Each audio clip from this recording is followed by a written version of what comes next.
علی سید الانبیاء والمرسلین اما بعد فاعوذ باللہ من الشیطان الرجیم بسم اللہ الرحمن الرحیم۔ الحمدللہ درس قرآن کا سلسلہ جاری و ساری ہے اور اللہ تعالیٰ کے فضل و کرم سے رمضان چل رہا ہے، روزوں کی برکات ہم سب حاصل کر رہے ہیں اور قرآن اور حدیث کے فیض جاری و ساری ہیں۔ اللہ تعالیٰ ہم سب کو ان سے کامل طور پہ فیض یاب ہونے کی توفیق عطا فرمائے۔ آج علامہ فرحان صاحب نے درس قرآن فرمایا اور مجھے بھی سعادت بخشی کہ میں تھوڑا سا ان کے ساتھ آپ کی خدمت میں حاضری کا شرف حاصل کروں۔ آج جو تلاوت ہوئی وہ 7ویں سپارے کے ربع سے آغاز ہوا اور 8ویں کے نصف تک پڑھا گیا۔ چونکہ ہر آیت اپنے اندر ایک معانی، مفاہیم اور دروس کا سمندر لیے ہوئے اور سب کو بیان کرنا یہ بالکل پاسبل نہیں ہوتا، اس لیے چند منتخب آیات کو آپ کی خدمت میں پیش کیا جاتا ہے تاکہ کچھ نہ کچھ برکات ہمیں حاصل ہوں۔ تو سورہ انعام کی ہی کچھ آیات پر میں کلام کر لیتا ہوں۔ یہ مکی صورت ہے اور آپ کو پتہ ہے کہ مکی صورتوں میں اکثر اللہ تبارک و تعالیٰ نے عقائد کو بیان کیا ہے، احکام مدنی صورتوں میں زیادہ پائے جاتے ہیں، اور اس میں ایک قرینہ ہمیں ملتا ہے کہ سب سے پہلے عقیدے کی اصلاح ہونی چاہیے اور ساتھ ساتھ پھر احکام شرعیہ عملیہ کی۔ تو ہم ایک مسلمان گھرانے میں پیدا ہوتے ہیں اور یہ سمجھتے ہیں کہ چونکہ ہم مسلمان ہیں، کلمہ گو ہیں، اس لیے ہمیں زیادہ اپنے عقائد کے بارے میں سیکھنے کی حاجت نہیں ہے، لہٰذا ہماری زیادہ توجہ یا تو رسمی طور پہ قرآن سے تعلق قائم کرنے سے ہوتی ہے، جس کو میں ناظرہ اور حفظ سے تعبیر کرتا ہوں، اور رسم اس لیے میں کہتا ہوں کہ ہم اس میں قرآن سمجھتے نہیں ہیں۔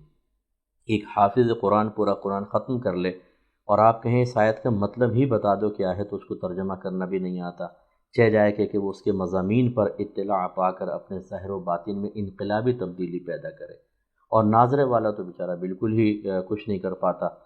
تو یہ بس ہمارا ہوتا ہے، باقی پھر احکام شرعیہ عملیہ کی طرف توجہ زیادہ ہو جاتی ہے۔ یہ نماز کے احکام، روزے کے احکام اور حج کے ہیں، قربانی وغیرہ کے، وہ بھی زیادہ اتنی محنت نہیں کرتے ہیں۔ تو خلاصہ کلام یہ کہ بہرحال لیکن عقیدہ سیکھنے کی طرف نہیں آتے ہیں، عقیدے کو سمجھنے کی طرف نہیں آتے ہیں۔ حالانکہ ایک ڈاکٹر کے گھر میں پیدا ہونے والا بچہ پیدائشی طور پہ ڈاکٹر نہیں ہوتا، اگر ڈاکٹر بننا ہے تو اس کو ویسا ہی علم حاصل کرنا ہوگا جیسے والد صاحب نے کیا تھا، اور اس میں مہارت حاصل کرنی ہوگی، تب وہ ان کی جگہ لینے کے قابل ہوگا۔ یہ ہم سب کو مسلمانوں کو سمجھنا چاہیے۔ عقیدہ استاد سے سیکھنا ہوگا، عقیدہ علماء اہل سنت کی کتابوں میں لکھے ہوئے عقائد کو سمجھ کر پختہ کرنا ہوگا۔ یہ ہم بعض اوقات نہیں کرتے ہیں، اسی لیے ایک مسلمان سے اگر آپ پوچھیں کہ اللہ تبارک و تعالیٰ کا نفعت اللہ انٹروڈکشن پیش کرو تو وہ نہیں پیش کر سکتا۔ اسلام کے بارے میں وضاحت طلب کر لیں، اس کو معلوم نہیں ہوتا۔ کفر و شرک کی اور بدعت کی شرعی تعریفات معلوم کر لیں، وہ بیچارہ ہاتھ جھاڑتا ہوا نظر آتا ہے۔ یہ ہماری کوتاہی ہے۔ تو بہرحال سورہ انعام میں کچھ آیات عقائد سے متعلق اللہ نے بیان فرمائی، ان میں سے چند لے لیتے ہیں۔ اللہ تعالیٰ فرماتے ہیں کہ هو الذی خلقکم من طین ثم قضى اجلا، وہ وہی ذات ہے جس نے تمہیں مٹی سے پیدا کیا، پھر فیصلہ فرمایا اس نے ایک مدت کا، وَأَجَلٌ مُّسَمًّى عِندَهُ، اور مدت مقرر شدہ ہے اس کے نزدیک، ثُمَّ أَنتُمْ تَمْتَرُونَ، پھر تم شک میں مبتلا ہو گئے۔ تو اللہ تبارک و تعالیٰ نے ہمیں مٹی سے پیدا کیا، ہمیں سے مراد ہماری اصل کو یعنی آدم علیہ السلام کو مٹی سے پیدا کیا۔ یہ اللہ کا بڑا کمال قدرت ہے کہ اس نے عام طور پہ جو ہم اپنے درمیان ایک چیز دیکھتے ہیں، اپنے اطراف میں دیکھتے ہیں کہ مرد اور عورت کے ملاپ سے بچہ پیدا ہوتا ہے، لیکن اللہ تبارک و تعالیٰ نے ہر طرح کی ایک نظیر قائم کی ہے۔ بغیر ماں باپ کے بھی اللہ تعالیٰ نے پیدا کر کے دکھایا، پھر مرد سے عورت کو پیدا کیا، عورت سے بغیر مرد کے بچہ پیدا فرمایا، اور ایک عام جو ہے معاملات کے مرد عورت سے بچہ پیدا ہوتا ہے۔ مثلا آدم علیہ السلام کو مٹی سے پیدا فرمایا، پھر آپ کے وجود اقدس سے بی بی حوا رضی اللہ تعالی عنہا کو پیدا کیا۔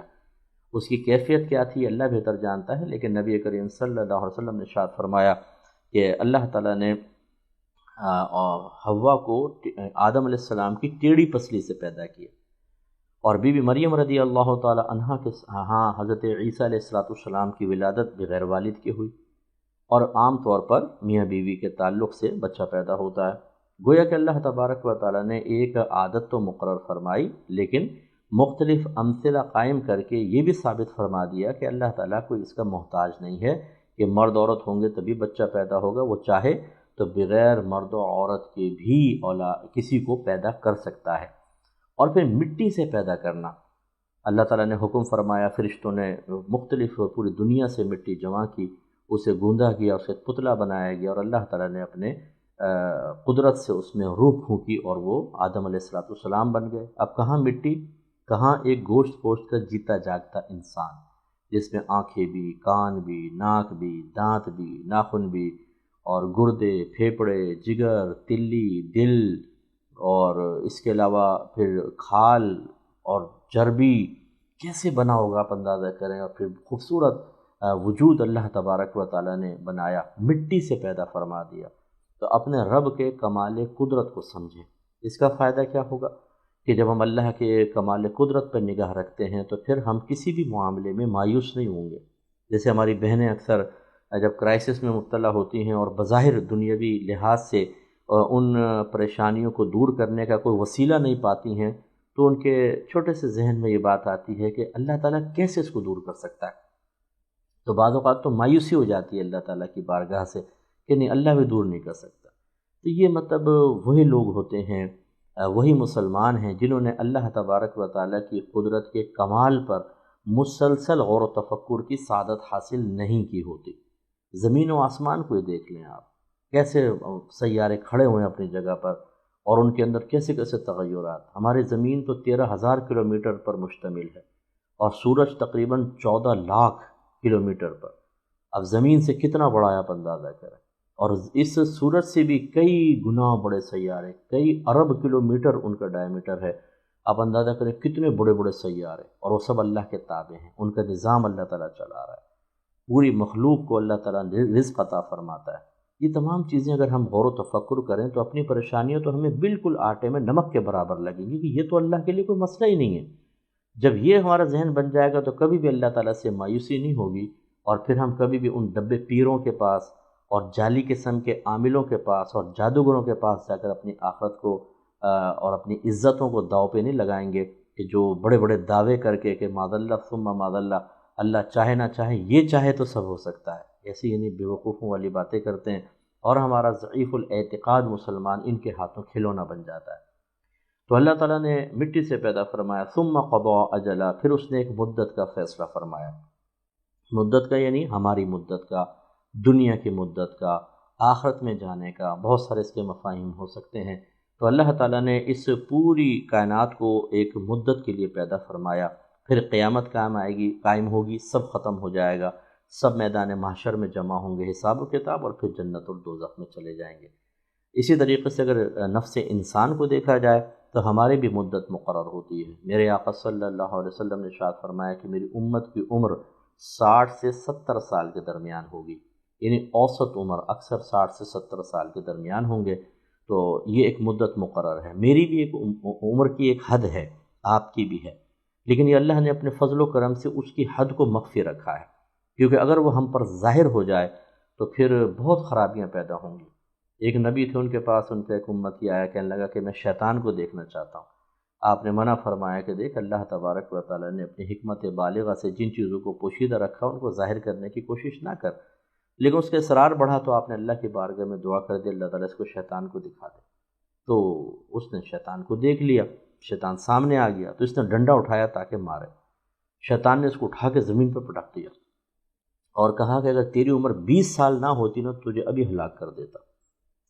اس کے بعد چلا گیا۔ اب وہ اچھا خاصا نیکیاں کرتا تھا، لیکن اب وہ جب چلا گیا تھوڑا سوچتا رہا، پھر ایک دم دل میں خیال آیا کہ یار ابھی تو 20 سال میں زندہ رہوں گا، میں خواہ اپنے آپ کو اتنا مشقت میں مبتلا کیے ہوئے ہوں۔ سستی پیدا ہو گئی، اچھا بعد میں توبہ کر لیں گے، ابھی کچھ مزے کر لیں، 20 سال تو بہت بڑی عمر ہوتی ہے، لیکن کچھ عرصے بعد اس کا انتقال ہو گیا۔ یعنی شیطان نے جھوٹ بولا اس کو کہ تیرے 20 سال عمر ہے، بس وہ 20 سال کا سن کر غفلت پیدا ہوئی۔ اب یہاں تو چلے جھوٹ تھا، لیکن اگر سچ بھی ہو جاتا، سچ ہوتا تو نتیجہ کیا نکلتا ہے؟ جب انسان کو پتہ ہوتا ہے نا کہ ابھی بہت کچھ دیر میں آنے والا ہے تو سستی پیدا ہوتی ہے۔ طلباء کی مثالیں لیں، انہیں ابھی سال شروع ہوتا ہے، کوئی فکر مند ہوتا ہے امتحان کے لیے؟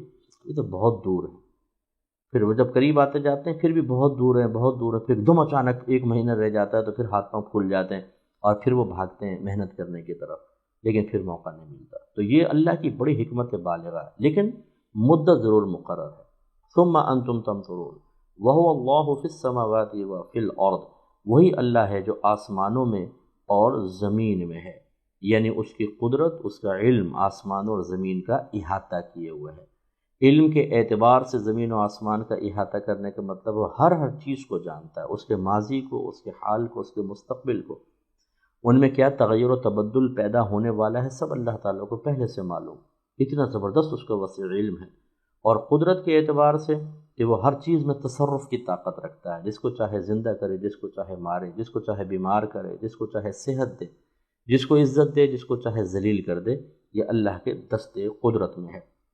یعلم سرکم وجہرکم ویعلم ما تکسبون، وہ جانتا ہے تمہارے پوشیدہ چیزوں کو اور تمہاری ظاہری چیزوں کو، اور وہ جانتا ہے جو کچھ تم کماتے ہو۔ کمانے سے مراد جو تم کچھ عمل کرتے ہو۔ یہ ذہن میں رکھیں، اللہ تعالیٰ پہ کوئی چیز مخفی نہیں۔ اگر میں ایک کمرہ لاک کر کے اندر بیٹھ کر کوئی غلط کام کر رہا ہوں، اللہ تعالیٰ اس پر بھی مطلع ہے۔ اگر کوئی سب کی دنیا کی نگاہوں سے اوجھل ہو کر کچھ غلط کام کر رہا ہے، یا اتنی چالاکی سے کوئی لوگوں کے درمیان رہ کر کام کر رہا ہے کہ لوگ اس کے فراڈ پر مطلع نہیں ہو رہے، تو کوئی بھی نہ ہو لیکن اللہ تبارک و تعالیٰ تو مطلع ہے۔ جب یہ خیال انسان کا پختہ ہو جائے کہ اللہ تعالیٰ ہمارے ہر عمل کو جانتا ہے، ہمیں ملاحظہ بھی فرما رہا ہے، لیکن اللہ تعالیٰ نے ایک ڈے آف ججمنٹ رکھا ہے، وہ بعد وقت سزا کو فوری طور پہ نہیں دیتا ہے، آخرت کے لیے مؤخر کر دیتا ہے، ڈھیل دیتا ہے۔ تو ڈھیل کی وجہ سے ہم بچے ہوئے ہیں، نہ کہ اپنی چلاکیوں کی وجہ سے بچے ہوئے ہیں۔ جب یہ خیال پختہ ہوتا ہے کہ میرا اللہ مجھے دیکھ رہا ہے، تو پھر انسان گناہوں سے محفوظ ہوتا چلا جاتا ہے۔ اسی طرح اللہ تبارک و تعالیٰ نے آگے 11ویں آیت میں بیان فرمایا، قُلْ سِیرُوا فِی الْأَرْضِ، اے حبیب ان لوگوں سے فرمائیے کہ زمین میں ذرا گھومو پھرو، ثُمَّ انظُرُوا کَیْفَ کَانَ عَاقِبَةُ الْمُکَذِّبِینَ، پھر دیکھو کہ اللہ تعالیٰ کو یا آخرت کو جھٹلانے والوں کا انجام کیا ہوا۔ یعنی یہ اس زمانے کے لوگوں کو خاص طور پہ تھا۔ اب بھی اگر کہیں ایسا ہے کہ کوئی پچھلی قوموں کے کھنڈرات وغیرہ ہوتے ہیں، جا کر دیکھیں کہ وہ بھی خوبصورت تھے، طاقت تھی، لشکر تھے، لیکن آخر اللہ تعالیٰ نے ان کو تباہ و برباد کر دیا۔ آج ان کے کھنڈرات سامنے ہیں، تو اس لیے ان سے عبرت حاصل کرنے کی ضرورت ہے۔ ہم تو جا کے فوٹو سیشن کرواتے ہیں، فوٹو کھینچ رہے ہیں، دیگر چیزیں، غور کرنا چاہیے کہ یہ بھی فنا ہو گئے، ہم بھی ہو جائیں گے، اور فنا ہونے کے بعد کیا ہوگا؟ کیا ہم عمل کر رہے ہیں کہ اللہ تعالیٰ کی بارگاہ میں پہنچنے کے بعد ہمیں حاصل ہوگا انعام یا سزا؟ یہ چیزیں عبرت کے لیے ہوتی ہیں، لیکن بہرحال ہم عبرت حاصل نہیں کرتے ہیں۔ پھر اللہ نے فرمایا، قُلْ لِمَن مَّا فِي السَّمَاوَاتِ وَالْأَرْضِ، اے حبیب آپ فرمائیے کہ کس کے لیے ہے ما فی السماوات والارض، جو کچھ زمینوں اور آسمان میں ہے، یعنی کون اس کا مالک ہے، کس کی ملکیت میں ہے جو کچھ زمین و آسمان میں ہے؟ قُلْ لِلَّهِ، پھر آپ ہی جواب دے دیجئے اللہ کی ملکیت میں ہے۔ تو سب کچھ اللہ کے دستے قدرت میں۔ اب میری بہنیں ذرا غور کریں، خاص طور پہ میں بہنوں کو اس لیے مخاطب کرتا ہوں، یہ جلدی اللہ تعالیٰ سے مایوس ہو جاتی ہیں۔ زمین و آسمان کے تمام خزانے اللہ کے دستے قدرت میں ہیں۔ اگر وہ آپ کو کچھ نہیں دے رہا تو وہ بھولنے سے پاک و صاف ہے، وہ ظالم نہیں ہے، اس کے خزانوں میں کسی چیز کی کمی نہیں ہے۔ اس کا مطلب ہے وہ آپ کا امتحان چاہتا ہے، اور اچھا مومن، اچھی مومنہ وہ ہیں جو اللہ تعالیٰ کے امتحان پر پورا اترنے کی کوشش کریں۔ کتب علی نفسہ الرحمہ، اس نے اپنی ذات پر رحمت کو لازم کر لیا ہے، یعنی وہ سزا بھی دیتا ہے لیکن اس کے رحمت اس کے غضب پر بھاری ہو جاتی ہے۔ لَيَجْمَعَنَّكُمْ إِلَى يَوْمِ الْقِيَامَةِ لَا رَيْبَ فِيهِ، ضرور جمع کرے گا وہ تمہیں قیامت کے اس دن جس میں کوئی شک نہیں۔ بس ذہن میں رکھیں، مرنا ہے۔ آج ہم جھوٹ بول کے اپنے کام نکال رہے ہیں، فراڈ کر رہے ہیں، لوگوں کی زمینیں دبا رہے ہیں، قرضے دبا کر بیٹھے ہوئے ہیں، لوگوں میں جدائیاں کروا رہے ہیں، ان کو آپس میں لڑوا رہے ہیں، ان کے دل پھٹوا رہے ہیں، سارے گندے کام کر رہے ہیں، اور بغیر فکر کے ایک دن ہوگا وہاں ہم جمع ہوں گے اللہ کی بارگاہ میں، اور اللہ سب جانتا ہے، وہ سب سامنے رکھا جائے گا۔ جن کی سازش کر کے ہم نے لیگ پولنگ کر کے ان کو تباہ کیا، ان کے سامنے پھر جواب دینا پڑے گا۔ الذین خسروا انفسهم فهم لا یؤمنون، وہ لوگ جو اپنی ذاتوں کو خسارے میں مبتلا کرتے ہیں بس وہ ایمان نہیں لائیں گے، وہ یقین نہیں رکھتے ہیں۔ عدم یقین یعنی یقین نہ ہونا یہ دو طرح کا ہے، ایک انکار کے ساتھ ہوتا ہے اور ایک اقرار کے ساتھ ہوتا ہے۔ انکار کے ساتھ جیسے کافر کہ ہم مانتے ہی نہیں آخرت ہے، اور عمل کے ساتھ انکار یا اقرار کے ساتھ کہ ہاں آخرت ہے تو صحیح لیکن اس کے تقاضے کے مطابق عمل نہیں کرتے۔ تو اپنی جانوں کو خسارے میں ڈالنا دونوں طرح سے ہے، وہ تو خیر تباہ ہوں گے، لیکن اگر ایک مومن بھی اپنی جان کو خسارے میں مبتلا کرے گا تو آخرت میں اس کو شرمندگی ہوگی۔ اور بھی بہت ساری آیت ہیں لیکن چونکہ وقت کی قلت ہے ہم اسی پر اکتفا کرتے ہیں۔ میری گزارش ہے کہ یہ تو ایک سمجھ لیجئے ایک شعور کی بیداری کے لیے خلاصہ بیان کیا جا رہا ہے۔ آپ ہو سکے تو یوٹیوب پہ جائیں، میرا پوری تفسیر قرآن تدبر قرآن کے نام سے وہاں موجود ہے، اس کو آپ اچھی طرح پڑھیں اور سنیں اور دوسروں تک اس کو پہنچانے کی کوشش کریں۔ انشاءاللہ مختصر تفسیر ہے لیکن جامع ہے اور آپ کو بہت کچھ سمجھنے کا موقع ملے گا۔ اس کے علاوہ پہلے بھی آپ کو عرض کیا تھا اگر تفصیلی تفسیر لینی ہو تو تبیان القرآن علامہ غلام رسول سعیدی صاحب کی تفسیر قرآن ہے، وہ آپ لیجئے۔ اس کے علاوہ ہماری قرب الہی آپ کو پتہ ہے کہ الحمدللہ چھپ کر آ چکی ہے، یہ کتاب ضرور لیجئے، اپنے گھروں میں رکھیے، دوسروں کو پڑھنے کی ترغیب دیجیے۔ دیکھیں یہ مختصر زندگی ہے، اسی میں اللہ تعالیٰ کو راضی کرنا ہے اور اس کا قرب حاصل کرنا ہے۔ ایسا نہ ہو کہ ہم سوچتے رہ جائیں اور اس کتاب میں موجود بہت ساری برکات والی چیزوں سے محروم رہ کر ان چیزوں کو حاصل نہ کر سکیں جو مطالعے کے بعد حاصل ہو سکتی تھی، تو آخرت پہ اور زیادہ پچھتاوا ہوگا۔ ہمارا کام تحریر کرنا تھا، اللہ اس کے رسول کے پیغام کو تحریری شکل میں لانا تھا، اب اس سے اکتساب فیض کرنا آپ کا کام ہے۔ بلکہ میں اپنے بہن بھائیوں سے گزارش کروں گا جو مخیر حضرات ہیں زیادہ تعداد میں کتاب لیں، ان لوگوں کو پڑھنے کو دیں جو واقعی مطالعہ کریں گے اور ان کی اصلاح کی آپ کو امید ہے۔ قریب کوئی لائبریریز ہوں، پبلک لائبریری، اس میں آپ کو سیٹ رکھیں۔ آپ اسکولز میں، کالجز میں، یونیورسٹیز میں کوئی لائبریریز کو جانتے ہیں وہاں آپ رکھیے، پڑھے لکھے طبقے کو دیجیے، انشاءاللہ بہت فائدہ ہوگا۔ اللہ تعالیٰ عمل کی توفیق عطا فرمائے۔ وآخر دعوانا ان الحمدللہ رب العالمین۔ دعا کر لیتے ہیں۔ بسم اللہ الرحمن الرحیم، الحمدللہ رب العالمین، والصلاة والسلام علی سید الانبیاء والمرسلین، یا ارحم الراحمین یا ارحم الراحمین یا ارحم الراحمین۔ اے مالک مولا ہم سب کا اس خلاصہ قرآن میں شرکت کرنا اپنی بارگاہ میں قبول و منظور فرما لے۔ اے اللہ تعالیٰ ہمارے بھائی بہن جو بھی عبادات کر رہے ہیں، روزے رکھے، تراویح پڑھی، نوافل پڑھے، قضا نماز ادا کی، قرآن پاک کی تلاوت کی، ذکر الہی، درود پاک، نعت خوانیوں میں شرکت، نعتیں پڑھنا اور بہت سارے مستحبات پر عمل کرنا، اللہ تعالیٰ سب کو اپنی بارگاہ میں قبول و منظور فرما لیں۔ ہم ان سب کا ثواب سرکار نامدار صلی اللہ علیہ وسلم کی خدمت باوقار میں ہدیۃ تحفۃ پیش کرتے ہیں، قبول و منظور فرما لیں۔ آپ کے وسیلہ جلیلہ سے حضرت آدم علیہ السلام سے لے کر آج تک جتنے مسلمان دنیا سے پردہ فرما گئے، دنیا میں موجود ہیں، قیامت تک آئیں گے، ان سب کے نام اعمال میں منتقل فرما دیں۔ یا رب کریم ہمارے وہ مسلمان بھائی بہن جو دنیا سے رخصت ہو گئے، اللہ تعالیٰ ان سب کی بخشش و مغفرت فرما دیں، ان کے درجات کو بلند فرما، بتقاضائے بشریت اگر ان سے خطا سرزد ہو گئی ہو تو معاف فرما دیں۔ اے اللہ تعالیٰ ان کے نیک اعمال کو اپنی بارگاہ میں قبول و منظور فرما کر ان کے عمل نہیں بلکہ اپنے رحمت کے مطابق اجر عطا فرما۔ اے اللہ ان کی قبروں کو جنت کے باغوں میں سے ایک باغ بنا دے، ان کی قبور کو تحد نگاہ وسیع فرما دے، قبر کے عذاب، وحشت، تنگی، کیڑے مکوڑوں سے محفوظ فرما، انہیں بھی ہمیں بھی عافیت کے ساتھ رحمت کونین صلی اللہ علیہ وسلم کا دیدار خوشبودار نصیب فرما دے۔ اے اللہ تعالیٰ میدان محشر میں نبی کریم صلی اللہ علیہ وسلم کی زیارت و شفاعت سے مشرف فرمانا، سیدھے ہاتھ میں اعمال نامہ صراط پر ثابت قدمی عطا فرمانا، آپ کے مبارک ہاتھوں سے حوض کوثر کے چھلکتے ہوئے جام پینے کی توفیق عطا فرمانا۔ اے مالک و مولا ہمیں میدان محشر کی ذلت، رسوائی، ندامت، پچھتاوے، بھوک، پیاس، گرمی سے محفوظ فرمانا۔ اے اللہ ہم سب کو بلا حساب و کتاب داخل جنت فرما دینا، جنت الفردوس میں اپنے حبیب کریم صلی اللہ علیہ وسلم کا پڑوس نصیب فرمانا۔ خصوصی طور پر ان بھائی بہنوں کے لیے دعا کریں جو ہماری اکیڈمی سے مختلف انداز سے اور خصوصاً مالی لحاظ سے تعاون کر کے ہمیں دین کے کام میں آسانیاں فراہم کرتے ہیں۔ اللہ ان سب کی بخشش و مغفرت فرما۔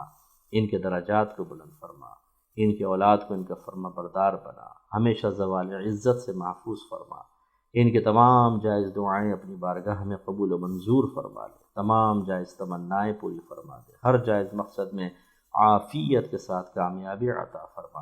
اے اللہ تعالیٰ ان میں جو نوکری پیشہ ہیں ان کو نوکریوں پہ استقامت عطا فرما، ان کو اگر کوئی لیگ پولنگ کرنے والا ہے تو ان کی لوگوں کی سازشوں سے محفوظ فرما، جو کاروباری حضرات ہیں اللہ تعالیٰ ان کے کاروبار میں برکت عطا فرما، ان کو ایسے متعلقین عطا فرما جو دیانتداری سے کام کرنے والے ہوں، خائن اور کام چوروں سے محفوظ فرما۔ اے مالک مولا ان سب کو زوال عزت سے محفوظ فرما دے، تا حیات ان کے غیب سے امداد فرما۔ صلی اللہ تعالی علی خیر خلقہ و نور عرشہ سیدنا و مولانا محمد وعلی آلہ و صحبہ اجمعین برحمتک یا ارحم الراحمین۔